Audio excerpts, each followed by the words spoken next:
Yo, what is going on, guys? Welcome back to another video. Today I'm going to be teaching you how to edit a montage. It's going to be part of a series. It's the first part, which means it's the easiest level, just the basics, just getting it done. But it'll progressively get harder and it'll become better over time. So if you guys do end up enjoying this, please make sure to drop a like and let me know if you want to see more.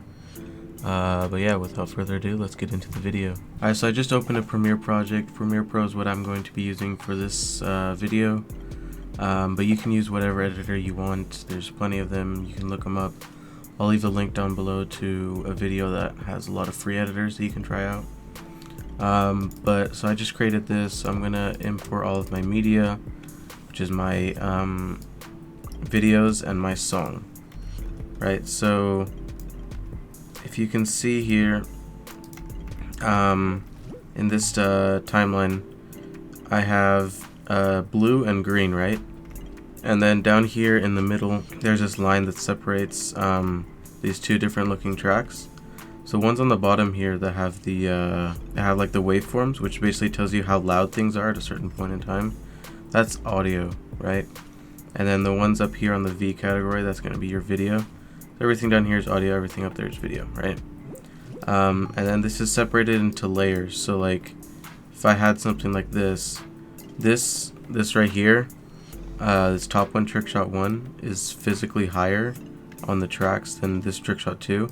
So that means that this is going to be displayed rather than the trick shot 2, right? So if that makes sense. If it doesn't, that's fine. I'll explain it later anyways. So the song that I'm going to be using for this series is called Put It Down by Tonee Marino. And there will be links down below to that song as well, if you guys want to go check that out. It's a good song. Okay, so the first thing we're going to do is we're going to be syncing our clips.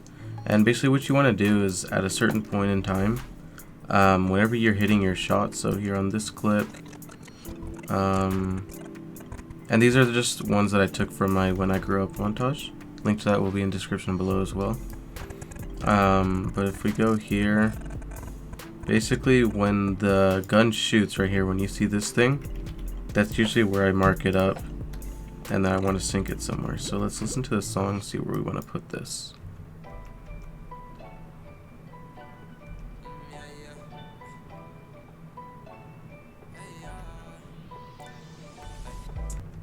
Okay, so right there, that's where we want it to go. So we're going to cut this here. Another way you can do this in Premiere is you press C, or you click this razor tool over here, and then you click wherever you want to cut it. Alright, then you can press V, or just your selection tool, then click here and press delete. Or you could do shift delete, that way it ripple deletes. So we're going to mark right here is where we want the shot to sync up, so we're gonna go right here. Make sure that that's synced about there. Let's watch it back.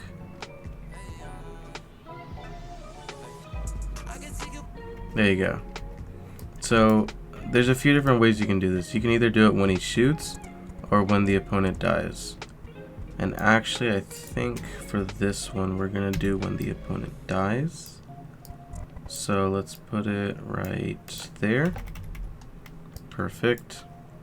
So now let's watch this back. There you go. Okay, so we now have that first clip. We're gonna do that for our other 3 clips. So let me do that and I'll be right back.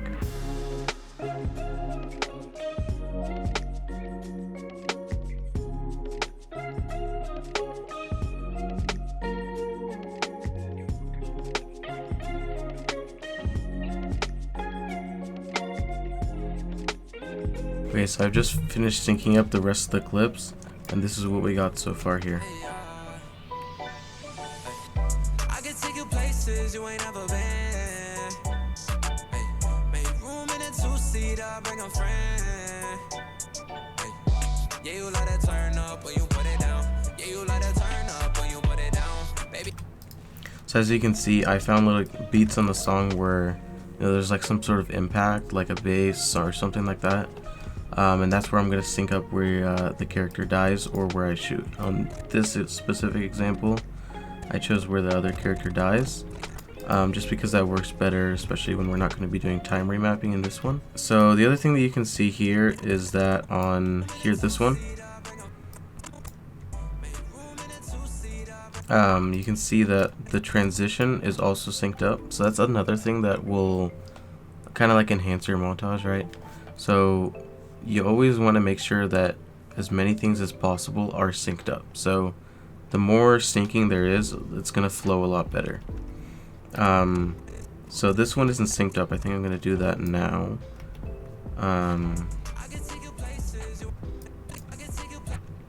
So I'll put that right there, and then I'll put this clip right there. Alright. Alright, so now that's all synced up. What we now want to do is we want to add transitions. And there's a lot of ways you can do this. Presets are one way. So for this one, I think I'll just use presets that I have. The one that I tend to use quite a bit is this orange83.com transition pack 3. It's free. I'll leave a link down below. And it works with, I think, Premiere and a few other editors. But if we just take this here, we need to create an adjustment layer. So make sure you're in the editing tab, click this new item, and then adjustment layer, right? And then go to the transition point, which for me is right here, and then go like I don't know, like 15 frames in either direction. So go 1, 2, 3. If you hold shift and you press the arrow key, it goes 5 frames at a time. So we'll have a 30-second or 30 frame transition, which gives us plenty of time to, like, you know, it's a decent length. Normally you'd go for something a bit shorter, but it's fine. Okay, so now that we have our adjustment layer, we're gonna use the razor tool. So press C on your keyboard, go here and here, cut it underneath the adjustment layer. Then go back to your effects, and then drag this main preset here on both of the two clips, and you'll see it has this weird effect. Just don't worry about it. You'll see what happens next. And so on here, these will be the different transitions that you can do. So I think I'll do a clockwise spin, and so you can see that I already changed it. So what it does basically is it adds a transform effect. And then at like in the middle there, you see it cuts to the next clip, like it changes, but it's pretty seamless when you play it back. Look. So that's a good one. This transition pack is pretty good. So if you want to grab those, they'll be linked down below. Okay, so then you're gonna want to do that for the rest of the clips.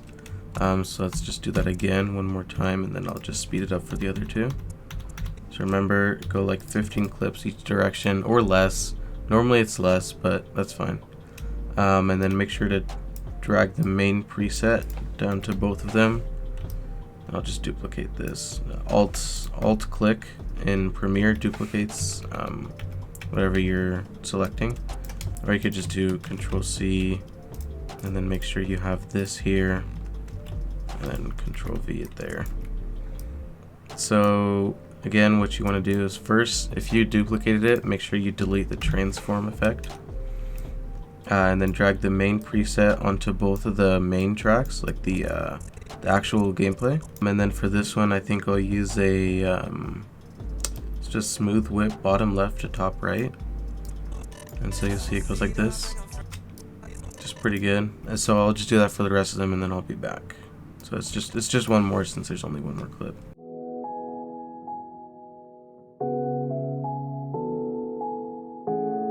Okay, so I just did the last one. I decided to make this one 20 frames instead, which I think makes it look better.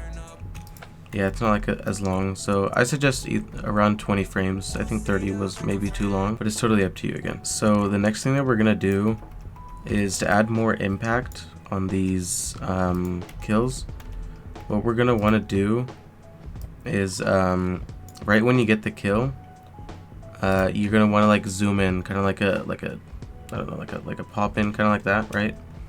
So the way you're gonna do this is using keyframes, and a lot of editors use this. So basically, what keyframes are, it's like data at a certain point in time, that changes based on how many keyframes you have. I'll explain it right now, and I'll demonstrate it. So you see here on this clip, we want it to be zoomed in right there. So we're gonna click this stopwatch, which basically enables keyframes. On the scale, which means scale is like how big it is or how small it is. And the default is 100, and that means just regular scale. So we're gonna change this to 105. Okay, actually we'll do 110. Yeah, and then we'll go like 5. Yeah, we'll go like 5 frames before, and then change it to 100. And so now you'll see over here, up here, you see these 2 little dots, right? And then you can see on the viewport here that as I drag along, it's increasing in size. And basically what this means is that the scale starts here at 100, and then when it gets to this point in time, this is 110, right? So here it's 100. This means this keyframe is saying that it's 100, and this keyframe is saying it's 110. And so it doesn't just change from one frame to another, it does it for you, it animates it for you, so that each frame has a new data point, right? So let's go another 5 frames over there, and we'll change this back to 100. Let's play it back. That's pretty good. Perfect. And then another thing that I do a lot is the first, like when it zooms in, I make that part pretty fast, and then when it's zooming out, I make that part a little bit slower. So I think I'll do that here. Make this 10 frames, and then I'll make this one maybe 3 frames instead. There you go. So I think that's a little bit better. So now it transitions, and now let's do this for the rest of the clips. So let's go here. Click the stopwatch to toggle animation, which basically means you can use keyframes. Let's change this to 110. Go 3 frames backwards. Change this to 100. And then go 10 frames that way and change this back to 100. So watch it back.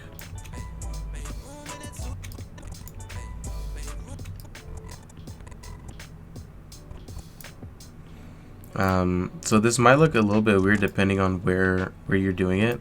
Right now it looks a little bit weird because I'm shooting and then it starts zooming in. So I think I'm gonna adjust this so that it doesn't, so that it goes like in between the shot and the kill. So I think I'll change it to about there. So let me select these and then move them just by clicking and dragging. There you go. I think that looks a little bit better. In the next parts of this series, I'll teach you guys how to manipulate this. That way, it isn't a linear progression. So like exponentially, because that makes it look a lot better. And I'll teach you how to do that with the time as well. That way, it's not like always constant time.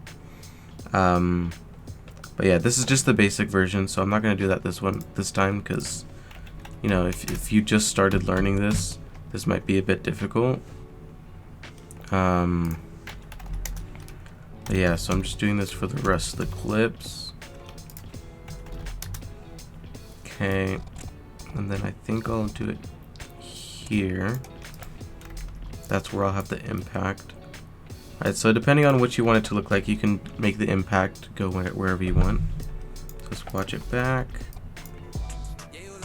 Yeah, I think that looks good.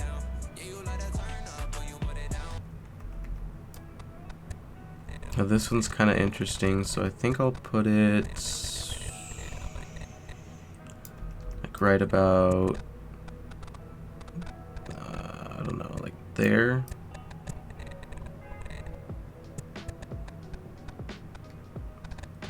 Yeah, like right about here. Alright, so I'll change the scale here to 110, 3, change it back to 100. And we'll change this back to 100 over here 10 frames later. A lot of editors, the shortcut for going 1 frame is just the arrow keys. So if you're having trouble, Or you can use this playhead up here. And with this playhead, it's basically just like where in time you are, right? So if I drag this here, I'm going to be, you know, closer to the beginning. Drag this here, I'm going to be closer to the end. And then to zoom in and zoom out of the timeline, I use minus and plus. So I don't know if you're using a different editor, that might be different, but that's what I'm doing. Yeah, it makes a lot. It doesn't look as good when you're not doing the other, like with the exponential. Oh, the other thing we can do is we can have an impact when it shoots, and then another impact when the other player dies. So we can go like this. 110, 1, 2, 3, changes back to 100, 1, 2, and then changes to 100 again. And that's good. Okay, so another thing, optional thing that you can do is you can record yourself just alone, like shooting whatever weapon you're using, and then add that when you shoot, but that's totally optional. I normally mute the track because sometimes it distracts from the song and doesn't like sync it up as well.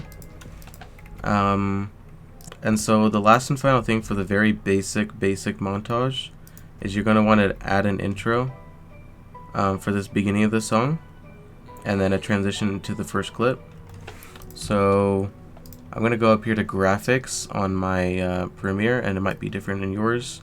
You might just be able to add text, but this is how I do it. Gonna edit this to say Yaboi, oh, I spelled that wrong. Yaboi Jenkins presents, and then I'm gonna change this to Oswald because I think that one looks good. Change this to about 150, and then align vertically and align horizontally here. Perfect, so that's now in the middle, right? Okay, so let's sync this up as well. So I want the first bit of audio to be where this comes in. And then I think I'll just make it statically change when the music changes. So right there. And then on this one I'll say a tutorial montage.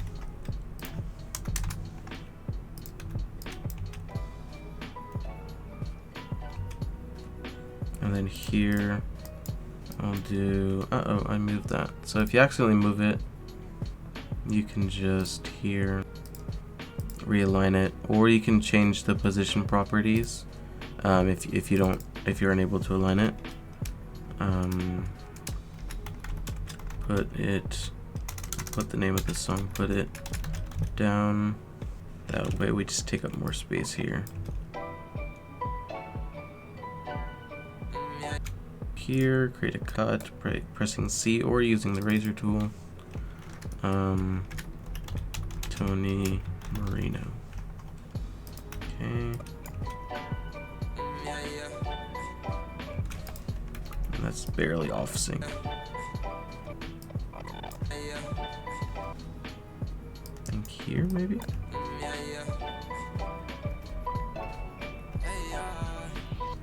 And so we can, it's already synced here at the beginning, so we can either like fade it in or something, or we can just have it like this, because since it's such like a sharp beat, we can do that. So I think I'll just leave it like that, to be honest. If you don't want to, in Premiere you can have some preset transitions. So if we go here, like just do a cross dissolve at the beginning, or press Shift D on the clip.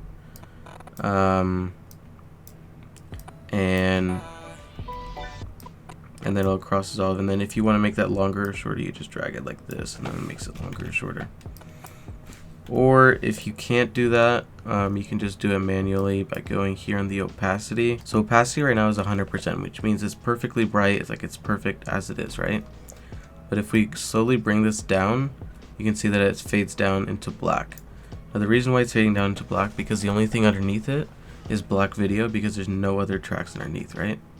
But say if I were to put this text underneath here, then you would see that you can see that text now. But if I bring this up, you can't see it anymore. So it's basically blending with whatever's underneath it. Yeah, that's basically like the best way I can explain it. So if you want to fade it on your own, just change the opacity to 0. Make sure this is selected so you can use keyframes. And then just go wherever you want it to be full and then set the opacity to 100. And then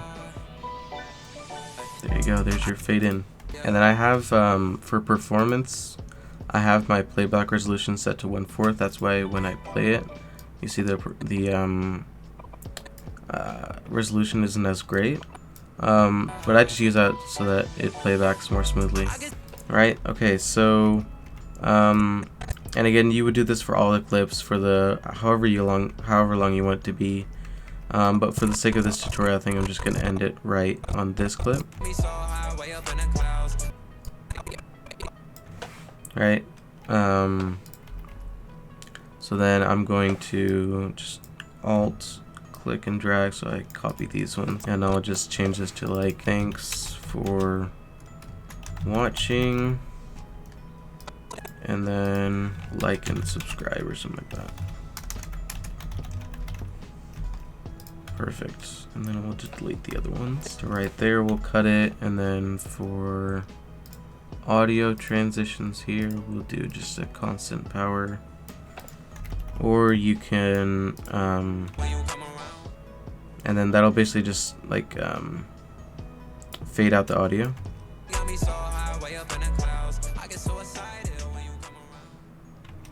So that'll do that. Or if you want to do it manually, then you go here under the volume, the level where the decibels are, wherever the decibels are on your editor, make sure that the stopwatch is enabled. And then you can click here to add a keyframe, and that'll basically just add a keyframe for whatever value it's already on. Then we go to the end and we'll change this to like, I don't know, like -68.5.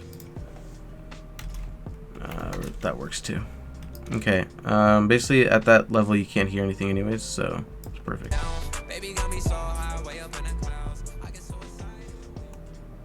Perfect. One last thing that I did want to go over is export settings. So in Premiere, if you want to export, go File, Export Media, or just press Ctrl M. And then it'll bring you this window. And then, so this left side here is basically just like your timeline in Premiere. And so if you drag the playhead down here, you'll see where it is in time and what it looks like. So I'm going to change the output name and where it's going to be saved, and I'll name this something like Final Edit First Tutorial Video. Save that there, make sure export video and audio is selected. And so this is the other thing I want to look at. 1920 by 1080 is standard. That's 1080p. You can do 2560 by 1440. Or 3840 by 2160, I think. And then it all depends on what your footage is shot at, like what you screen recorded at. Frame rate is basically how many frames there are per second, so higher frame rate make it look smoother.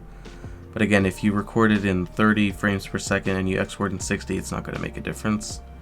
But if you record it in 120 and you export it at 60, it's going to look less smooth. So just make sure that that's whatever your frame rate of your screen recording was. Encoding settings, you can mostly leave these alone, it doesn't really matter. Bitrate is basically like how well it's going to adapt to new pixels. So if there's a lot of movement, you want a large amount of bitrate, but if there's not a lot of movement, a smaller bitrate would be okay. For my videos, I normally do about 15 to 20. So that's really high bit rate, to be honest. Like it's really quality. But if you're only going in 1080, you can do like something like 10. Again, it all depends on what you want it to look like. I'm gonna set this to 15 just because why not?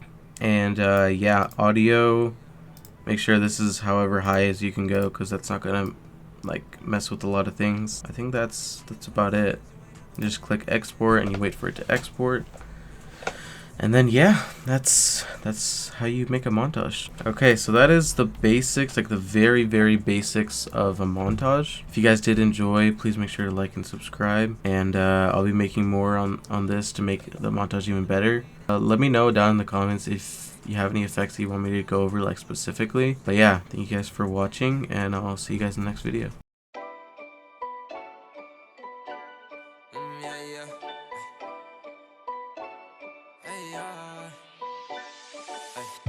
I can take you places you ain't never been. Ay, make room in a two-seat, I'll bring a friend. Ay, yeah, you let it turn up when you put it down. Yeah, you let it turn up when you put it down. Baby got me so high, way up in the clouds. I get suicidal.